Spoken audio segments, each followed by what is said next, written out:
The two main forms of movement in this game are web zips and web swings. When you have nowhere to directly web zip onto, then most of the time you'll either do a diagonal web zip towards the ground or web swing.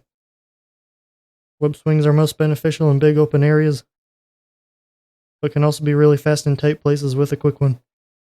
Both diagonal web zipping and web swinging have some tricks that make them even faster than regularly doing them. For diagonal web zipping, a common thing is that you don't jump to your highest point before zipping.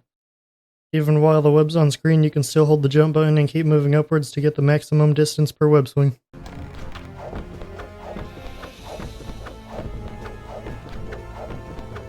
Also, to go along with that, in some cases it's better to diagonal web zip up to the ceiling instead of to the floor, since that also gives much more distance in a single web zip, and it allows you to instantly transition into a web zip towards the floor. In some cases you won't want to do a full jump during your web zip, but most of the time you would. Web swinging also can be kinda slow if you don't know the trick to do it.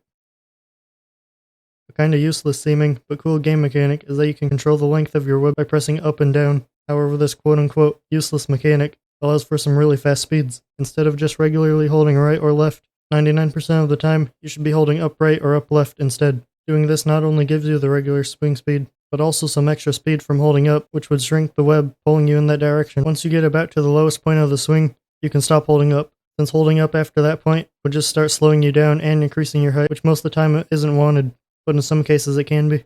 Web zips and web swings by themselves are cool, but what's even cooler and faster for the speedrun is combining them. In this game you can cancel pretty much any action into another, so for example if I start a web zip, I can stop it midway and instead start a web swing. This can be beneficial in many places, where different movements can use their benefits with each other. For example, a common combo to do in Noir's Dimension is web zip down a long vertical hallway and swing at the bottom.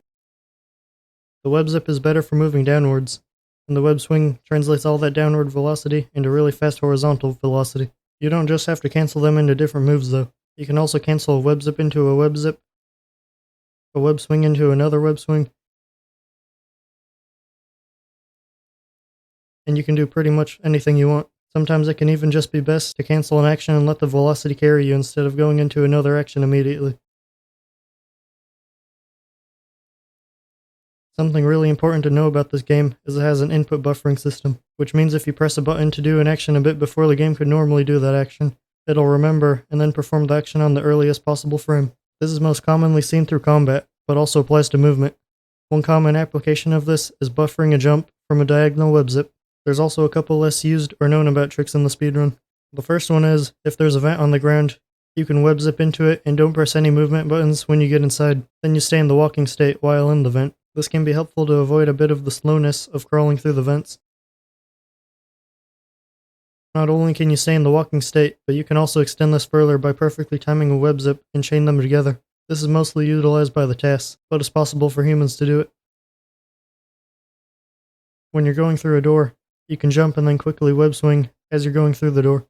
When you exit to the other side, you'll have a huge amount of speed. Where you'd normally just walk, you can instead do this and save a huge amount of time over the course of the run. Also, this is one of the cases where holding up isn't a good idea for a web swing, but it varies from spot to spot. The TAS and I are the only ones to currently utilize this, but I would highly recommend other people start implementing it, since it's both really easy and really fast. Another one is that when you're in a spider dash, you can still do diagonal web zips towards the ground, but it's a bit weird. We don't really understand how it works, but sometimes it saves time, and sometimes it doesn't. One of the most important things to understand about this game is that there's multiple different ways to approach a room's movement without losing much, if any, time. Here's an example. Looks like the public eye are none too pleased with me being here. Time for an escape plan. All of the runners of this game approach the rooms in their own unique way that they find most consistent. I recommend figuring out your own movement through a room that you find consistent, but looking what other runners do can also be really helpful.